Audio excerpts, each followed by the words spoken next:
Du 12 au 23 février 2018 s'est déroulée la revue à mi-parcours du projet de renforcement du système de santé et de réponse aux urgences épidémiques PRSE en vue d'évaluer son niveau de réalisation sur la période 2015-2017 dans le contexte actuel du renforcement et du financement du système de santé ivoirien et en alignement avec les priorités du Plan national de développement sanitaire. En prélude à cette revue, un atelier bilan organisé fin janvier à Yamoussoukro avec l'ensemble des acteurs clés de mise en œuvre du PRSE a servi de cadre à une analyse critique des résultats obtenus et des données des indicateurs de santé des structures pilotes sous financement basé sur la performance, le PBF, une réforme majeure du secteur santé.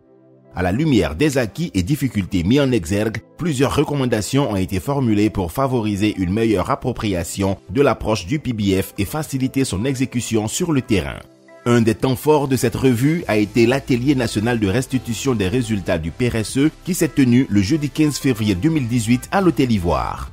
Pour l'ensemble des districts et pour l'ensemble des centres de santé, le score qualité depuis le démarrage a régulièrement augmenté.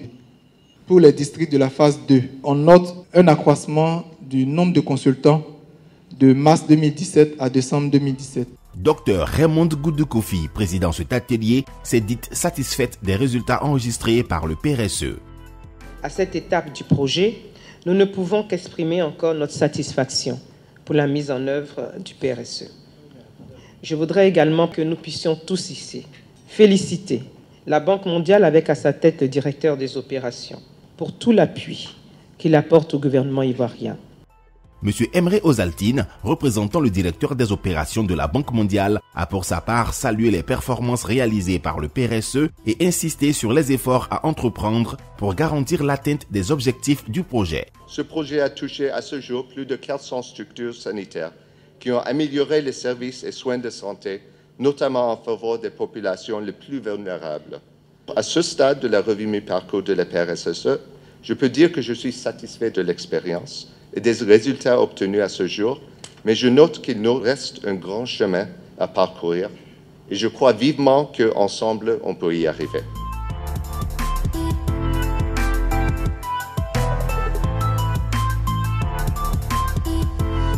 En marge de cette revue, il a été procédé au lancement officiel des travaux de réhabilitation de 102 établissements sanitaires de premier contact financés par la Banque mondiale. C'était le vendredi 9 mars 2018 dans l'enceinte du centre de santé urbain Zoé Bruno de Koumassi. Le démarrage effectif de cet important programme de rénovation qui couvrira 25 districts sanitaires sur les 82 que compte le pays permet d'amorcer une autre phase significative dans la vie du PRSE et vient consolider les acquis majeurs enregistrés à mi-parcours, notamment une amélioration continue de la qualité des soins et services de santé, plus de motivation et de redevabilité des acteurs de santé, ainsi qu'une redynamisation des structures sanitaires sous performance. L'amélioration des services de santé et de l'offre de soins demeure l'une des priorités du gouvernement ivoirien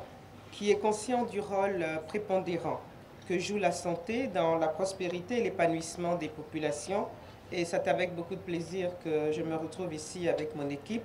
pour le lancement des travaux de réhabilitation des centres de santé dans 25 districts sanitaires dans le cadre du même financement de la Banque mondiale. Le coup d'envoi des travaux a été donné par Madame la ministre de la Santé et de l'Hygiène publique et par Monsieur Pierre Laporte, directeur des opérations de la Banque mondiale pour la Côte d'Ivoire, en présence des partenaires techniques et financiers du secteur santé, du maire de la commune de Koumassi, des acteurs de la pyramide sanitaire, des responsables d'entreprises de réhabilitation et des populations bénéficiaires. Nous sommes particulièrement fiers que notre collaboration sur cette expérience pilote ait donné à la Côte d'Ivoire des orientations pour moderniser et transformer ce secteur afin de sauvegarder la santé des Ivoiriens. Toutes ces actions viennent renforcer les efforts de coopération entre le gouvernement ivoirien et l'institution financière dans la mise en place d'un système de santé performant, intégré, efficient et équitable pour tous, capable de soutenir durablement la croissance et le développement du pays dans un contexte marqué par le démarrage de la couverture maladie universelle et l'éligibilité récente de la Côte d'Ivoire au Global Financing Facility, GFF, le mécanisme de financement mondial de la santé de la mère et de l'enfant.